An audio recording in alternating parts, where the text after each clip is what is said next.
Hey, if you want to get better sound quality of your Sony WH-1000XM3, you can do two things. So first, go to the sound, and first of all, you can simply switch this audio codec from the SBC to the LDAC. So go to the sound quality mode, click right here and switch from the priority on the stable connection to the sound quality. Right now click OK and wait for a few seconds until your headphones restart, and after that you will find that this SBC codec switched to the LDAC. And the second option is to use the sound equalizer. So when you click on this arrow, you will be able to turn it on.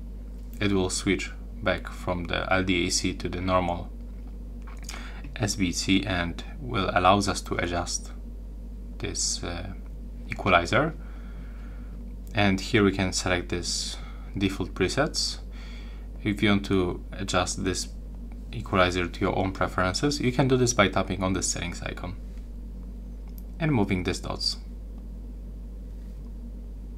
Then you can go back.